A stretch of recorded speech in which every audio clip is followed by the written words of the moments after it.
I'm David Kohlmeyer, the founder of the Las Vegas Legal Network. The reason why I started the Legal Network is that I noticed that consumers were looking for lawyers and they didn't know what to look for, who to call, where to go. My goal was to create the Legal Network in Las Vegas to help people find the right lawyer to help them depending upon their legal case. I'm not an attorney. This is a lawyer referral network that is helping people get the right lawyer when they need it the most. We offer 24 hours a day, 7 days a week, where we have lawyers in the network ready and available to help people, whatever their situation or whatever their problem is. Whether they got arrested, an accident, injured, family law cases, whatever legal matter, the Las Vegas Legal Network is here to help people in Clark County. My son Josh and I work together. It's a great relationship. There's no competition. Competition? No competition. I mean, obviously I'm the better choice. I'm more experienced. I can remember all my passwords. I've won more cases. Of course, he's had a few more years than I have. I'm proud of Josh. I'm proud of my dad. Now, how do I log back in? The Richard Harris Law Firm, 444-4444, just in case.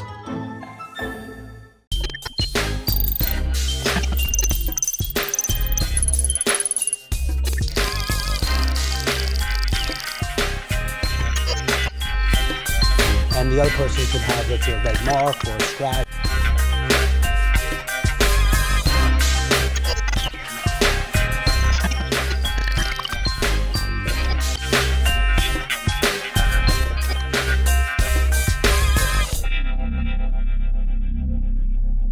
Hey everybody, it's David Kohlmeyer, the Problem Solver. Thank you so much for joining us tonight. Today we wanted to talk about what's going on in Lake Mead. Is it safe? Is it not safe? Swimming in general. What's going on in Lake Mead in general? Today we have my lovely co-host. We have Beja and we have Danny. Hello.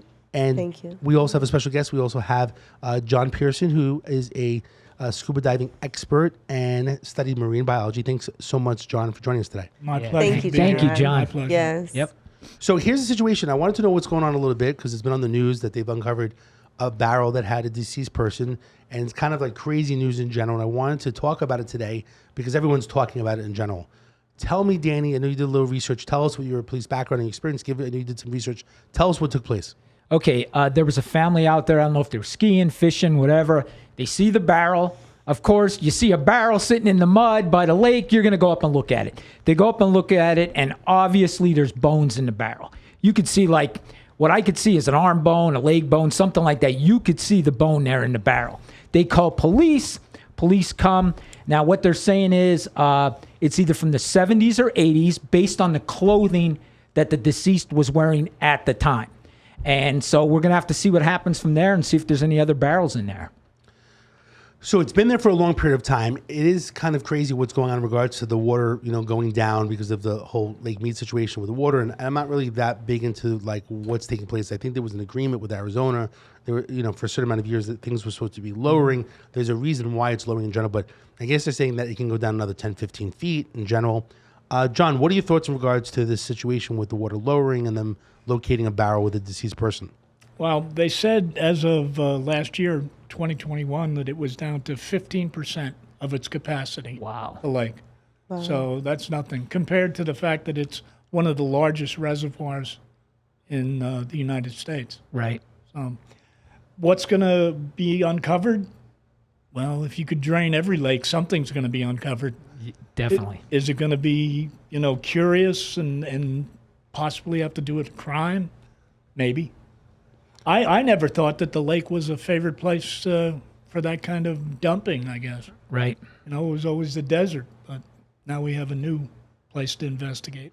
So how deep is Lake Mead? What's some of the facts in regards to how deep, and then in regards to the speed, I guess, velocity of the water and how dangerous it is in general for people that may want to go out there? Because you mentioned people like you've done in the past where people are adventurous, they want to find gold, they want to find pottery.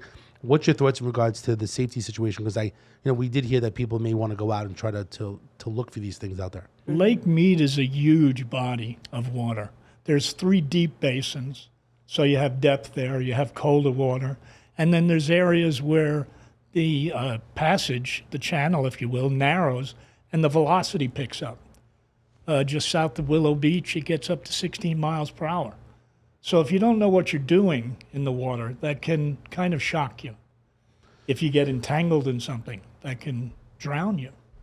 So there's a lot of scuba divers that go out in this neck of the woods, right? Right. And right. I think I've heard things in the past where things have happened where some people say the visibility is really bad, right? There's some spots where the visibility is bad, and there's other spots where the water's colder, where the visibility is excellent. You could probably get 40 feet of visibility in the colder areas. But if you go to a place that's stirred up with the silt, because most of it is all alluvial, it's all deposit sediment. If that gets stirred up, you can't see anything. You can't see your hand in front of your face. And all across the board, if you're not advanced or really know what you're doing, the amount of feet that you can go down or where it's safe is 100, 120 feet? If you're a beginner diver, it's 60 feet. If you've taken some advanced work and you know how to ascend properly and how to hover and emergency decompress if you have to, it's 120 feet maximum. Thank you. But there certainly are deeper depths that people have gone to with different technology. So it is interesting for the fact that, this happened 40 years ago and something like that in general. The question really always comes down to is, what else is, below that water? I know that you did what was like a cleanup situation in New York. Tell us a little bit about that.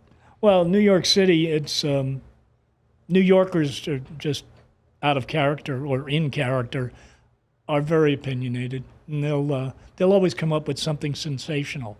So we made a move to offer to clean up the rowboat lake in Central Park. I dove the site before we even started and found out that the lake was only 4 feet deep. But I kept that to myself. And everybody, the day of, was worried about syringes and guns and bodies and all sorts of stuff. We found a couple rusted bicycles, a few trash cans, nothing sensational. But we did have the police department there with us. We did have the fire department there with us. And they were there to help in case we did find something sensational. Okay.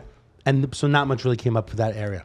No, but it was a good gesture. So it ended up being a very good environmental gesture that divers in New York did for They did the a park. cleanup, right? Right, the cleanup.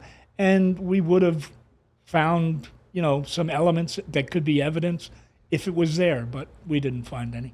Do you think that we should, in Lake Mead, do a cleanup in regards to now locating a barrel with a deceased person? Should more of a cleanup be done? Do you think that the local law enforcement efforts should try to do a little bit of a cleanup and do a little bit more of a research? I don't search and rescue that area? I don't know if the barrel with the body is the focus of something like that, but for whatever's unexpected that's going to come because of the water level going down in the public areas, I think it's a good idea.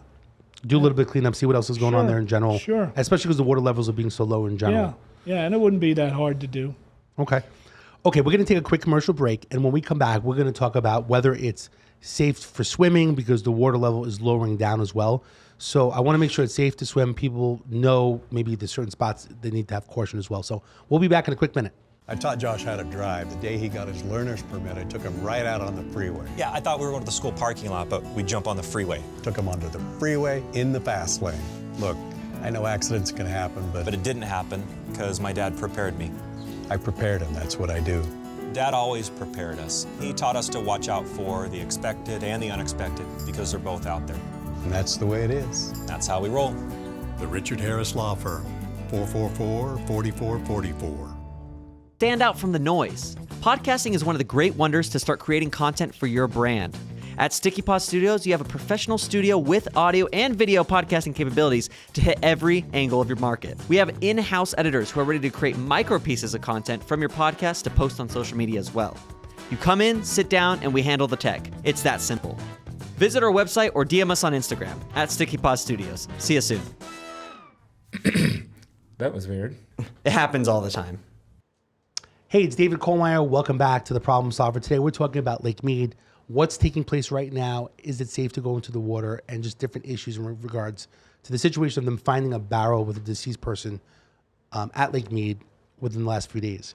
Beijing and Danny Miner are the co-hosts of the show. And then we also have today our special guest, John Pearson, who's a scuba diving expert and also studied marine biology. And again, the big question now that we talked about the last segment is what took place, finding a body, person was shot, and now it's an investigation. Maybe it was a cold case. Who knows what took place in general? In regards to safety right now, John, with your expertise, is it safe to go into the water because the level is lowering in regards to the water situation there, Lake Mead? So let's just say people are swimming, they can get cut in something else. It could be another barrel. It could be, how is it safe, do you think, in your background? I think in general it's still safe. Okay. Yeah. And do you feel now, I'm being told that the water, what was the percentage that you feel, tell us a little bit of the stats that you've heard. According to a report I read that was dated in 2021, the reservoir is at 15% of its capacity. So if it goes to zero, that means there's no water inside that lake. That's correct. Okay. Which is a major, major problem. And I always thought that there was a reason why in Arizona there was an agreement. I know that, I guess with the Rockies, with, snow and water, which is the other issue. But it's definitely a problem that we need to make sure that the federal government or our politicians are working on to make sure that we have water. People always say, do we have enough water in Las Vegas, right? So it's definitely an issue. But in regards to safety, you think it's still okay to swim in general? Yeah, overall. Yeah. And if it lowers more, 5 feet, 10 feet, 15 feet? It might uncover something, but Okay.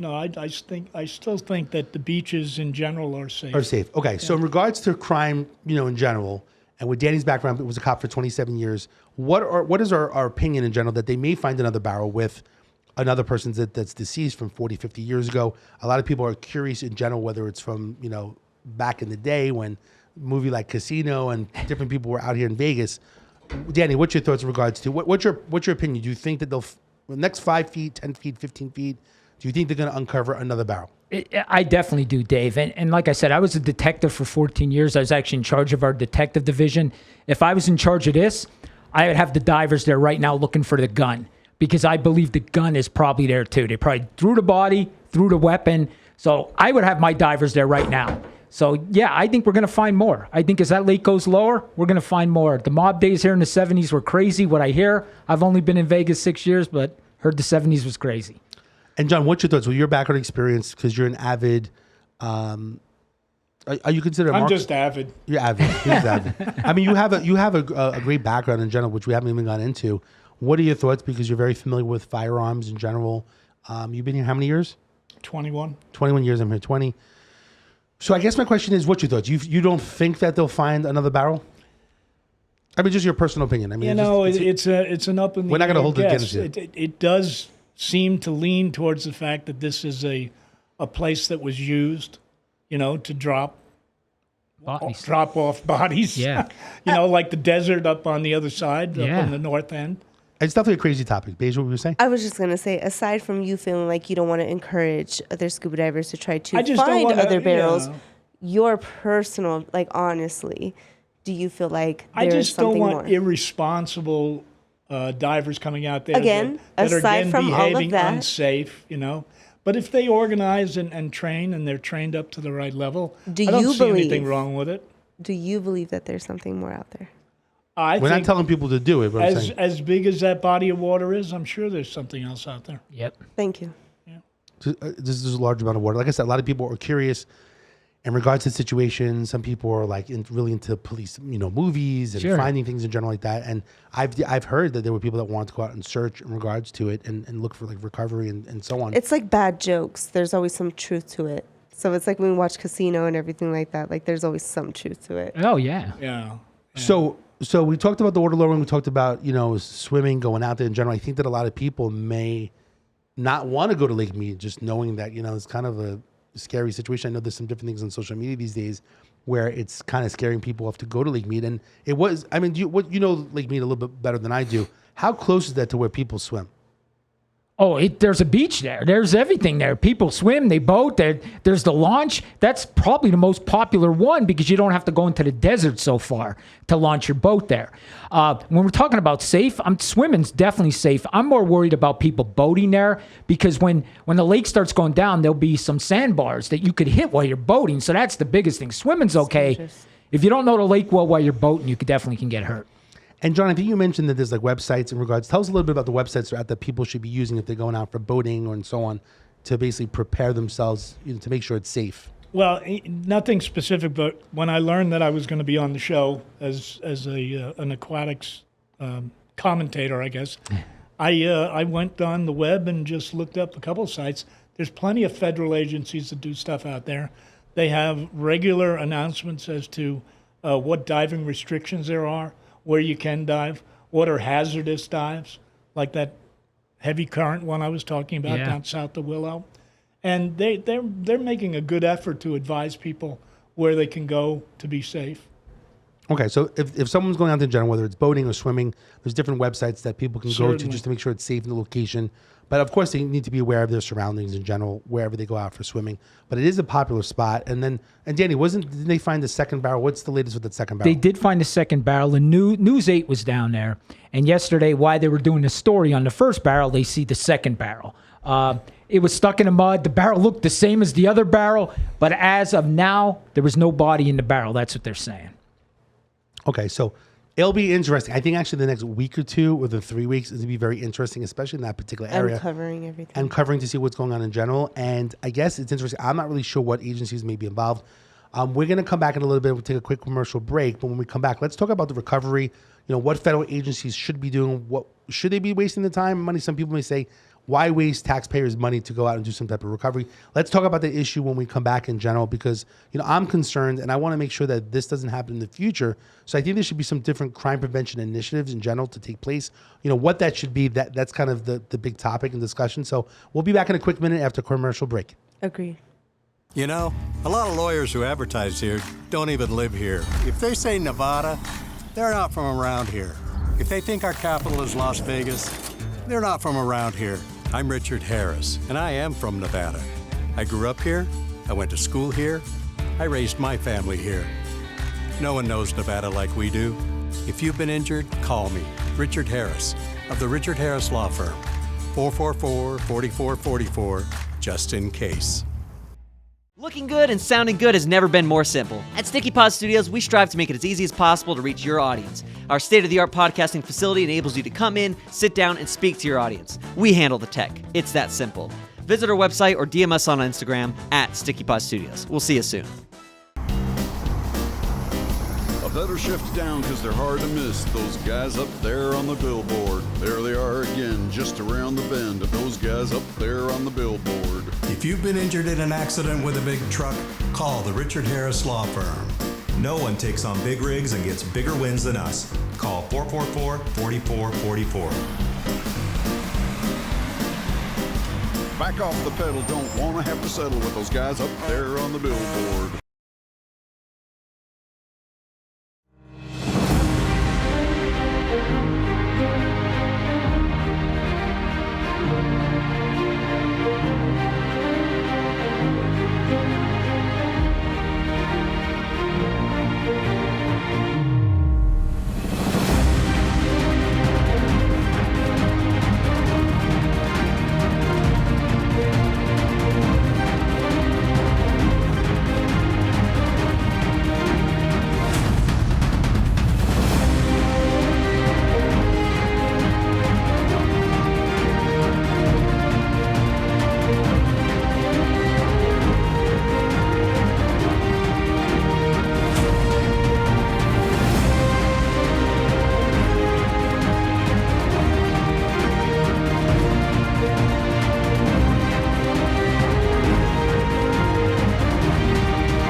Hey, it's David Colmeyer. Welcome back to The Problem Solver. We're talking about what is taking place in Lake Mead.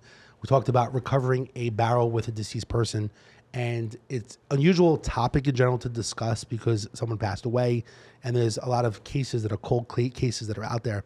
So again, we have Beja and Danny as my co-host helping me out today. Thank you so much again. And we have John Pearson, who's helping out as an expert in regards to scuba diving and as a marine biology that he studied as well. So he's an expert in many ways.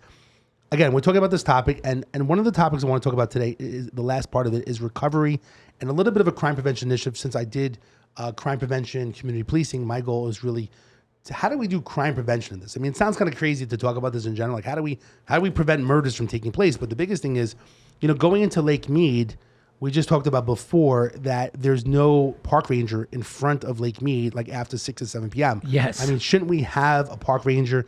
I mean, I'm not sure what kind of cameras. Maybe there's one camera that's there, but like after 7 p.m., like, don't you think we should be monitoring one of the largest, lakes in general, especially after we locate, even if it's a body in a barrel that happened 40 years ago? Like, I think more should be done in regards to safety at the lake.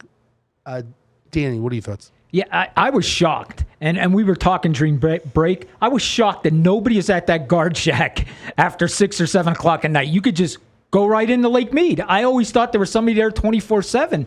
But I mean... How long ago was that, by the way? What? When you... Just recently. Okay. I was just there a couple days ago. You can drive right in back. after 6, 7 o'clock. No guards, no nothing. Okay. I mean, they still have park rangers, Dave, there. But the guards at the front gates where you pay, they're gone. So, I mean, I think it's important to have, I think, we talk about community problems on the Problem Solver show, and I think by having more federal park rangers out there, I think a little bit for prevention, because I think, even though it happened 40 years ago, things happen, it's a huge location, it's a huge lake, and I just think probably need more park rangers in regards to, at least to make people feel a little bit safer. I mean, even though it happened 40 years ago, I mean, it doesn't excite me to know if I'm going out with my children to the lake, knowing that they're finding, barrels of deceased people, Right. So, one of the topics is federal agencies and recovery. John, what are your thoughts in regards to recovery, federal agencies? Do you think that there should be more federal agencies going out there to try to do recovery? Should people not care? I mean, there's a lot of cases that are cold cases that are out there. I mean, that we want people to rest and maybe solve the problem. I mean, that's what Crime Stoppers of Nevada basically does, is provide tip money to solve a crime. And there's a lot of crime that basically, homicides have taken place over the years that have not been solved. So what's your take on that? Well, before I, pop off, I'd like to do some digging in and see what agencies are involved with the security of one of the largest supplies of drinking water in this area. Right. So I would say, we worry about a park ranger not being at the booth, but the agencies that take care of the dam, I'm sure they have security that, oversees a large portion of that area. Okay. You mentioned as well, I think quickly to break in regards to drinking water. What's your take on the drinking water? You mentioned that there could be a concern. I mean, it's such a huge lake, I think right? the public might have a little bit of a concern in that we do get a supply of drinking water out of there. It does get filtered and it goes through all of the processes that it's supposed to, but still, it reminds you of the old Western where you see a drinking hole and there's a dead cow in it. It just doesn't make you comfortable. Now, I'm not a filtration expert whatsoever, but I guess the question is, having a deceased person or a fish or other things, how is that affecting the water? Probably not. Because it's diluted, right? It's probably getting filtered out. Yeah. Okay. Just like everything else. But do you think people are going to stop drinking water from Lake Mead because of the situation, or just it's just the public presentation of it, perception. The image. Yeah. Okay. So it's not the best image to be having that the lake has a barrel.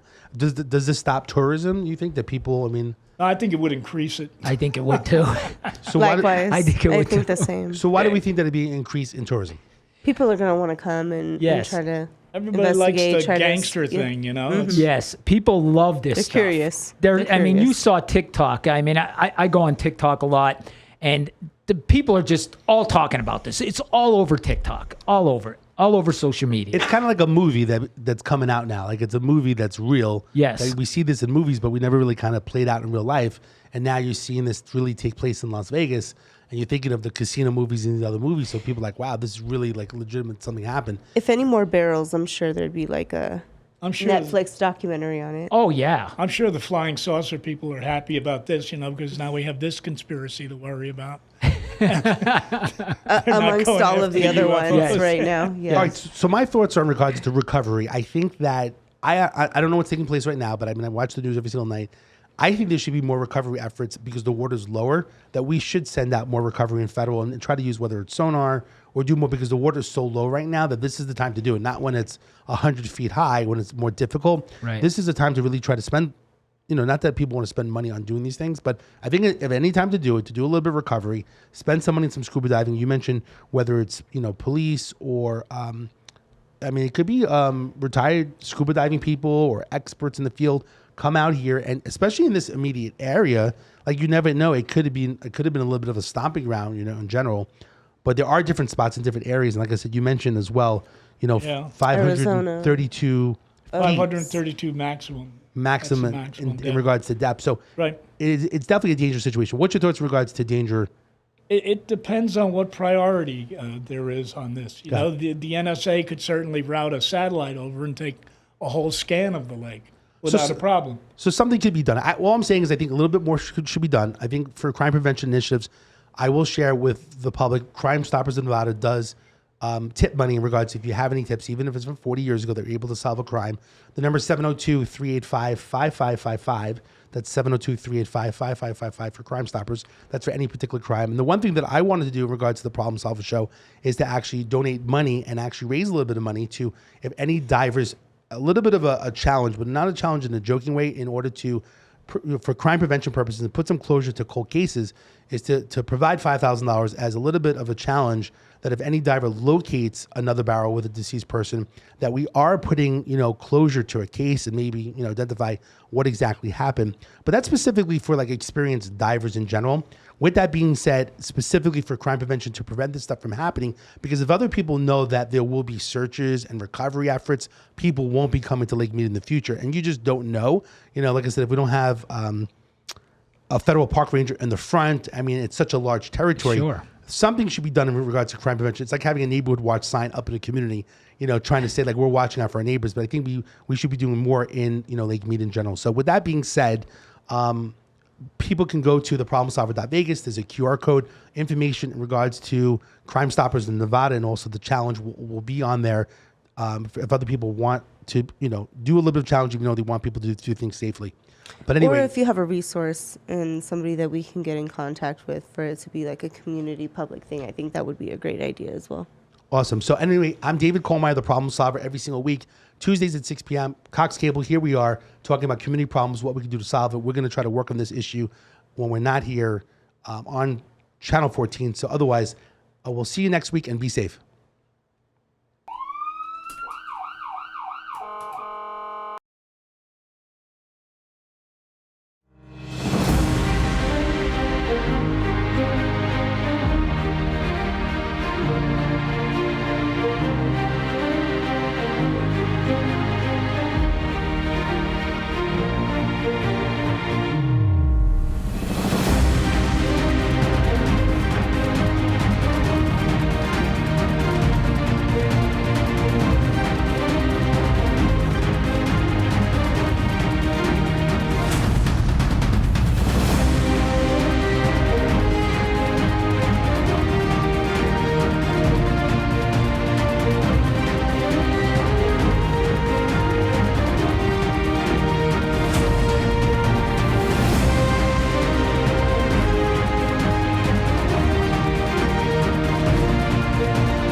Over 40 years ago, I started the Richard Harris Law Firm right here in Nevada.